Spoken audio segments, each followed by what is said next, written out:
Então, irmãos, antes de nós lermos a palavra do Senhor, da forma que estamos, vamos pedir a orientação divina para entendermos a sua palavra. Vamos orar? Pode ficar do jeito que você está. Oremos. Grandioso Deus e eterno Pai, bendito seja o Senhor, amém, Criador do céu e da terra. Louvado seja o teu nome, Senhor. Amém. Estamos aqui, ó Deus, para te adorar, para te bendizer e ouvir a tua voz. Que nós, Senhor, não desejemos ouvir o que queremos, ó Deus, mas o que for necessário para nós, para o nosso crescimento espiritual, para o nosso desenvolvimento, ó Deus, como seres humanos, como pessoas, como família, né, como membros de um só corpo. Que o Senhor nos conduza, ó Deus, que o Senhor nos dê sabedoria e entendimento de tua palavra, que o Espírito Santo, ó Deus, preencha, Senhor, os nossos pensamentos, nossas ações, que nós não possamos, ó Deus, te soltar de forma nenhuma, porque certamente falharemos, ó Deus, mas se o Senhor segurar em nossas mãos, certamente seguiremos até o final. Obrigado por tudo, em nome de Jesus. Amém. Amém. Irmãos, eu coloquei como título dessa mensagem de hoje: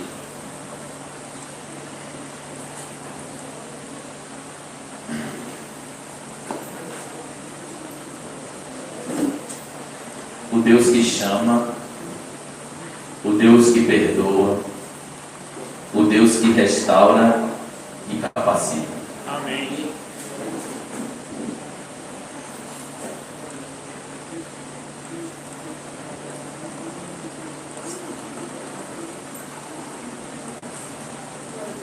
Gostaria que os irmãos abrissem a palavra do Senhor no livro de Mateus, no capítulo 11.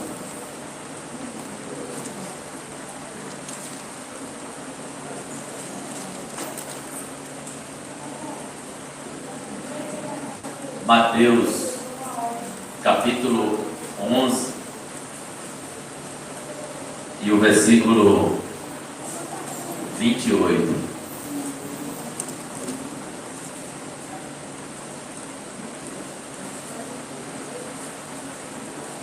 Nosso Deus, em sua palavra, ele diz, a minha tradução diz assim, irmãos: vinde a mim todos que estáis cansados de carregar suas pesadas cargas, e eu vos darei descanso. Veja o chamado do Senhor para o seu povo. Ele diz: vinde a mim. De uma forma geral, ele chama a todos: vinde a mim. Ele nos chama, né? Pois o seu desejo é de salvar todos, querendo que ninguém se perca, não é verdade? Mas há chamados, irmãos, individuais também. Como eu posso dar exemplo, como o chamado de Paulo, o chamado de Jeremias,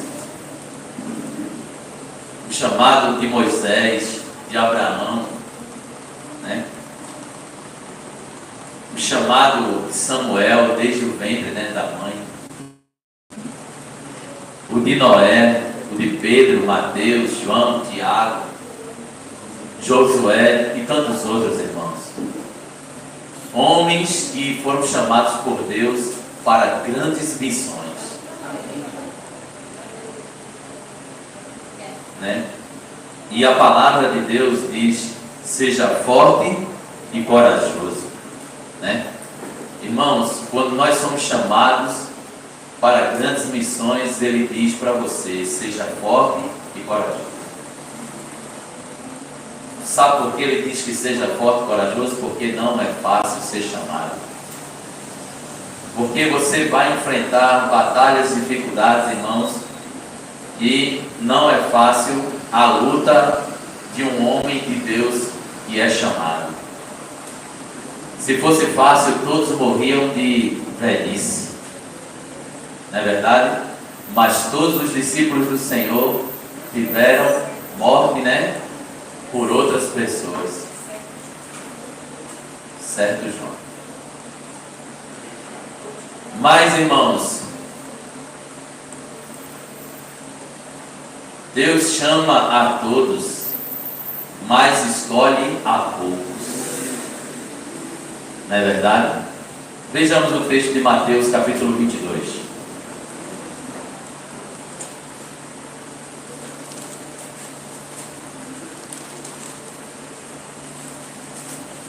Mateus, capítulo 22, no verso 14, ele diz: portanto, muitos são chamados, mas poucos escolhidos. Verdade ou não? Deus chama a todos: vinde a mim, todos que estáis cansados, sobrecarregados, que eu vos aliviarei. Mas alguns não querem vir, não é verdade? Assim como também, na hora que a gente chama para fazer um trabalho evangelístico, para dar estudo bíblico, todos são chamados, mas poucos não, né? Por isso que Deus também, quando Ele falou esse texto, Ele chama a todos para o seu meio, para junto dEle, porque Ele tem poder para tirar todos os fardos, tirar todos os medos, tirar todas as angústias do coração. Ele pode restaurar qualquer situação na vida do ser humano. Mas nem todos querem, e Deus não pode fazer nada. Então, poucos são realmente chamados, escolhidos, desculpe. Alguns são escolhidos, irmãos, para grandes missões. Outros para missões menores. Como, por exemplo, irmãos, a missão às vezes ajudar um amigo, salvar a ele, um vizinho, a sua própria família, que eu já acho uma grande missão. Se nós conseguirmos, irmãos, levar a nossa família para o céu, já é uma grande missão. Porque se não fosse, Deus não sairia do céu para salvar uma única vida. Não é verdade? Então é uma grande missão. Mas, irmãos, a primeira coisa, lute pelos seus familiares, seus amigos, seus vizinhos.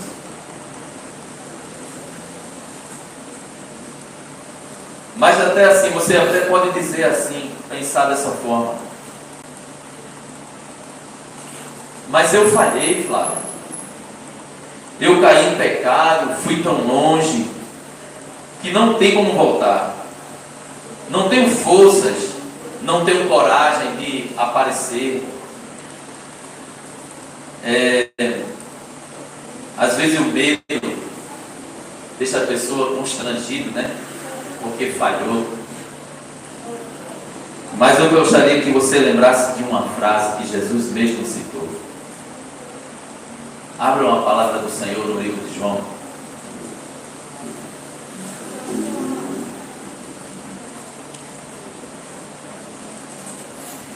No livro de João, no capítulo 8.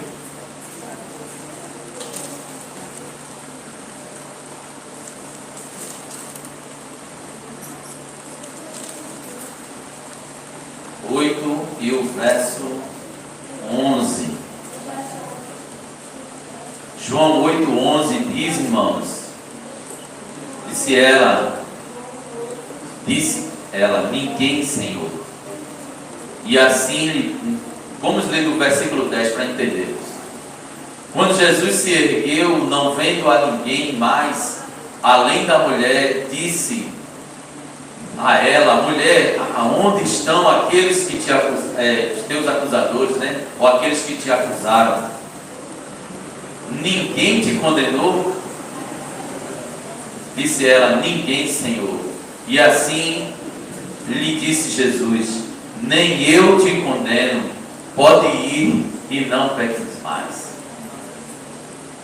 Tem situações da vida, irmãos, que o medo de ser rejeitado, o medo de chegar na igreja e as pessoas te olharem, né, com um olhar, né, assim, de negação, de não aceitar você, pode te fazer medo de vir à igreja. Mas se Jesus mesmo não te condena, irmão, mas Ele te aceita, te perdoa e te chama para tu começares uma nova vida, quem é que pode te condenar? A própria palavra do Senhor diz, né? Irmãos, essa frase faz restaurar qualquer vida.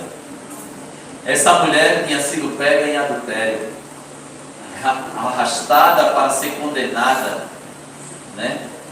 De uma forma errada, porque ali teria que ter trazido também o homem, mas não foi dessa forma. Jesus viu, irmãos, que ali muitas críticas, muitas pessoas que queriam defamar a vida daquela mulher, que queria, né, ali vê-la condenada, mas não simplesmente por causa dela, mas queria ver a reação de Jesus a dizer qual seria a resposta dele para aquela situação, né? Mas, irmãos, eu quero que você entenda uma coisa. Deus, Ele diz que Ele não veio condenar, Ele veio salvar o pecador. Sim ou não? Eu vim para que tenham vida e vida em abundância. É isso que Deus está querendo para os seus filhos, irmãos. Deus, Ele é um Deus, irmãos, que se preocupa. É um Deus que vai ao encontro de seus filhos. Aí você pode dizer assim, mas eu falhei demais, Flávio. Já não tem mais jeito para mim. Lembra-se da parábola do filho pródigo? Lá no livro de Lucas, no capítulo 15, versículo 11 a 32, essa história é magnífica, irmãos. Essa história é impactante, porque revela o Deus de amor pelos seus filhos. Eu acho interessante é que esse filho, irmãos, ele tinha todos os direitos. Se fôssemos trazer aqui para dentro da igreja, né, vamos dizer que ele era um ancião da igreja, ou um diácono, né, um diretor missionário, que participava de todas as coisas, mas um dia ele decidiu deixar essa vida e quis gozar outras situações neste mundo. E sabe o que aconteceu? Gastou tudo o que tinha, irmãos. E quantas das vezes a gente vê irmãos que aqui um dia fizeram e frequentaram conosco, e muitas vezes a gente encontra está bebendo, né, nos bares, às vezes se prostituindo, se drogando. E esse homem também chegou, esse rapaz chegou a essa situação. Chegou a uma situação que ele teve que até pedir comida. Não tinha comida para si. E comeu a comida dos porcos. Esse homem se arrependeu profundamente. Esse rapaz viu que aquela ali não era a vida que Deus e seu pai queria para ele. E se arrependeu e disse, né, eu vou dizer a meu pai, que ele não me trate mais como um dos seus filhos, mas como um dos seus empregados, seus servos. E ele foi, e assim foi, irmão. Quando chega perto, próximo, que dá para ver, né? O pai correu para encontrar o filho. Se o próprio pai correu para encontrar o filho, por que os empregados iam rejeitá-lo? Se Deus, eu quero dizer isso, irmão, se Deus, Ele mesmo corre ao teu encontro para te abraçar, para te restaurar, para te dar ânimo para você começar, porque eu, que sou membro, que sou irmão, vou te rejeitar? Foi assim que aconteceu. Mas o pai fez o que, irmãos? O pai o abraçou, o pai trocou as sandálias dele, botou sandálias nos seus pés, provavelmente ele não tinha mais, trocou as roupas, que as roupas estavam já rasgadas, sujas, colocou um anel no seu dedo e disse, agora vamos regozijar. Mata-se aqui um boi, vamos comer e vamos festejar, irmãos. A alegria hoje é tremenda. Veio aquele que estava perdido. Por isso que eu quero te dizer, irmãos, não tenha medo de voltar para a casa do Pai. Você não se importe com o que vão falar. Não se importe, irmãos, com as caras feias que talvez aconteçam, né? Mas Deus, irmãos, é quem vai te abraçar e te trocar. Vai restaurar a tua vida. Amém. Essa é uma linda história de uma pessoa que ama, perdoa e restaura. Mas não se esqueça, Deus é o Deus que restaura. Restaura a imagem e a semelhança. Restaura a saúde. Restaura o vigor e o ânimo. Ele restaura a tua aparência. Assim como fez também com a vida de Elias, Pedro, Jó e tantos outros. Você pode dizer assim, poxa, como restaurou a vida de Elias? Elias, no momento, ele teve medo, não foi isso? Ele teve medo de morrer. A esposa do rei ia matá-lo. E ele entrou em depressão, irmãos, e se escondeu com medo. Mas Deus chegou aí, Elias, levanta, tem bom ânimo, come, se alimenta, toma água. O que é que tu está fazendo aí, Elias? Dentro dessa caverna, escondido? Quantas vezes a gente se sente reprimido, irmãos, rejeitado? Mas Deus, ele vai lá e diz, o que é que tu estás fazendo aí, rapaz? Quem te colocou foi eu. Eu te chamei.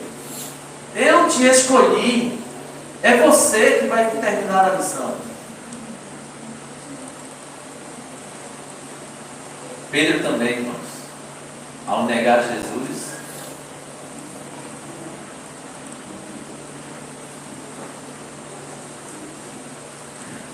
sentiu que seria rejeitado também pelos seus irmãos que eram discípulos.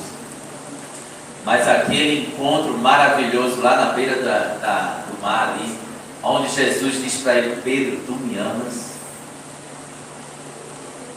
Pedro, tu me amas? Pedro, tu me amas? Tu sabes todas as coisas. Tu sabes que eu te amo. Jesus está dizendo para você, está te perguntando, você me ama mais do que a esses? Você precisa, irmão, estar pronto para dizer ao Senhor, eu te amo, Senhor. O Senhor sabe todas as coisas.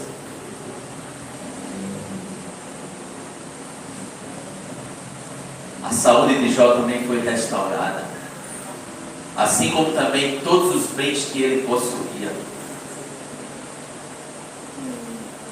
Muitas das vezes Deus quer fazer uma mudança na tua vida. E às vezes, irmãos, é na tua saúde. Às vezes é na tua família. Às vezes, irmãos, é dentro da igreja. É dentro do trabalho. Deus quer fazer uma mudança, Ele quer restaurar algum problema que eu tenho, irmãos. Alguma dificuldade. E Ele vai trabalhar nisso, irmãos. Não tenham dúvida. Ele, né, Deus, Ele mesmo é quem capacita. Se Ele te restaurou, Ele vai te capacitar. Se Ele te restaurou, te fez, né, voltar do lugar onde tu estava, Ele vai te capacitar para você continuar. Será se eu vou ter forças para continuar? Não é isso que vem à nossa mente quando nós tentamos recomeçar? Será se eu vou ter forças? Será se as pessoas vão, né, acreditar em mim? Será se... E fica muitas dúvidas. Eu gostaria que os irmãos abrissem a palavra do Senhor no livro de 2 Coríntios.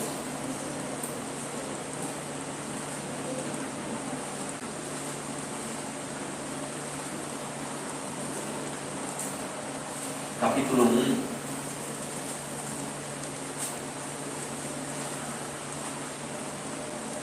Eu gostaria que um irmão lesse em sua tradução. 2 Coríntios, no capítulo 1, versículo 21 e 22. visto como na sabedoria de Deus. O mundo não conheceu por sua própria sabedoria. Aprove a Deus salvar. Eu creio pela loucura dessa não. 2 Coríntios, irmãos. É 41, É, capítulo 1, verso 21 e 22. Quem encontrou pode ler. Mas aquele que nos confirma convosco em Cristo e nos ungiu é Deus, que também nos selou e nos deu o penhor do Espírito em nosso coração. Muito bem, meus irmãos. Quem foi que nos ungiu? Deus. Foi Deus. E quando ele fala assim em ungir, irmãos, ele te escolheu. Amém. Ele te separou. E ele te colocou em lugar de representação. Amém. Quando o rei, Saul foi ungido a rei, a nação se alegrou. O homem era um homem diferenciado. Mas o orgulho cresceu, irmãos, sobremaneira, ao ponto de começar a fazer o que não era devido ser feito. E Deus automaticamente escolheu uma pessoa para ele. E ungiu a quem? A Davi. Um jovem, ainda bem, como é que eu posso dizer?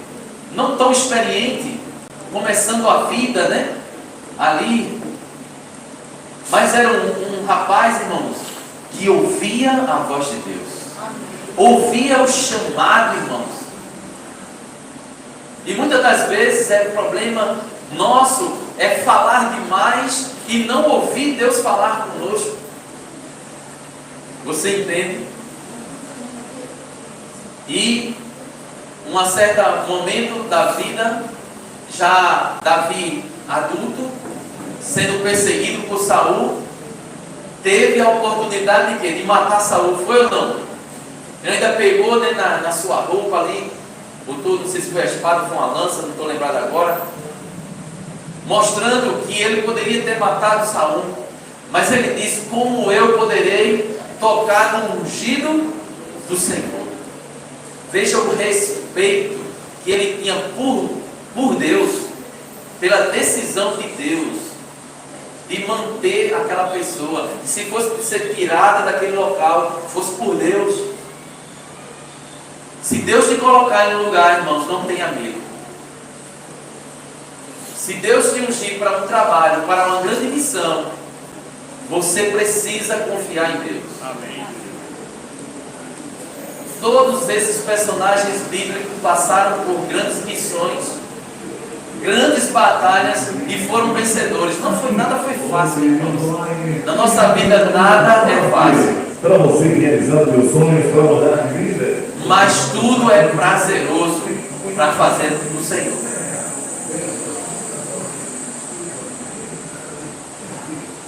Ser capacitado por Deus não quer dizer que você, de agora por diante, você será um super-herói. Não é isso que eu quero dizer. Que estará imune às tentações, às fraquezas, ao medo, às dúvidas. Não é isso que eu estou dizendo. Você não estará imune. Mas eu quero dizer que todas essas coisas estarão presentes em nossa caminhada. Essa capacidade não vem de você. Vem de Deus. Não confie nas suas habilidades. Não confie nas suas habilidades. Não confie também na sua força, porque você fala bem, na sua faculdade. Não é isso que Deus está esperando de seus servos. Também Ele não está negando que você estude, não é isso. Mas a gente não pode depender das coisas humanas para fazer o que Deus está querendo. Nós temos que depender unicamente da força e da sabedoria divina. Amém. É por isso que Deus diz em Isaías, eu gostaria que vocês abrissem a palavra do Senhor. Isaías capítulo 41, irmãos.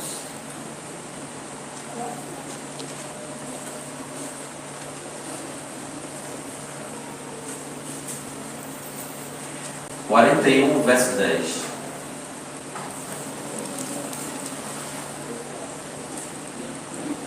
Aí já. Aí já.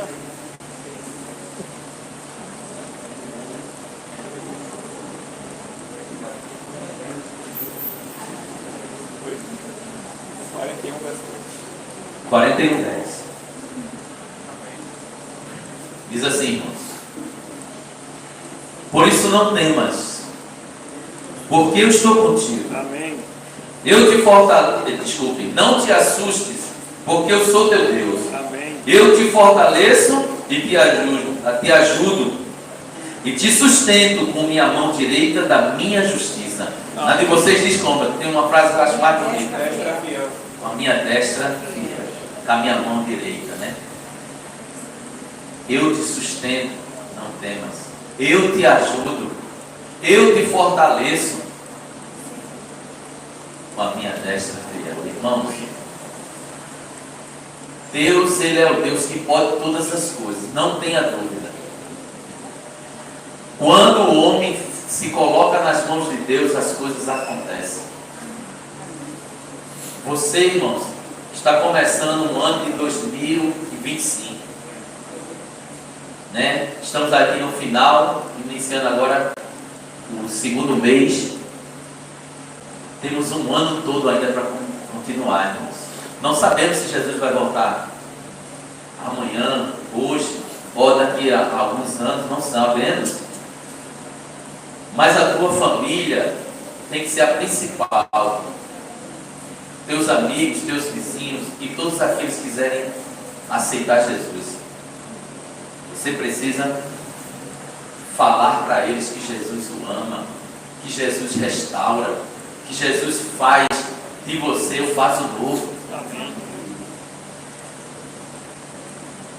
Tem uma frase que Albert Einstein, ele diz, e é bem conhecida: Deus não escolhe os capacitados, Ele capacita os escolhidos. Acredita nisso? Não é uma frase bíblica, é uma frase de Albert Einstein. Deus, Ele não escolhe os capacitados, os que se acham preparados. Ele capacita o que Ele escolhe. Você não pode falar bem, você pode não ter estudado, você pode não ter, né, a aparência, né, de muitos agradável, mas Jesus também não tinha. Ele era tão simples, tão humilde, né? Mas ele tinha poder nas suas palavras. Ele tinha poder, irmãos, quando ele fazia as coisas, porque ele vivia o que pregava. Ele amava de verdade. Ele sim sabia perdoar. Mas ele não está dizendo que nós não podemos isso. Podemos todas as coisas naquele que nos fortalece. Crê nisso? Amém.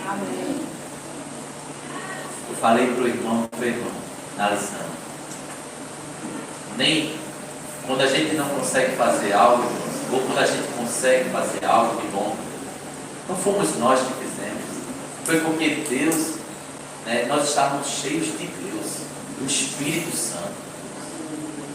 A capacidade vem de Deus. Se encha e busque o Espírito Santo. E você vai ser restaurado e capacitado para a boa obra. Que Deus nos conduza, nos abençoe. Irei louvar o nosso Deus. A mensagem foi essa, o aviso de Deus para vocês. Eu vou querer agradecer a Deus louvando. Gostaria que nosso irmão Alan colocasse um adorador por essa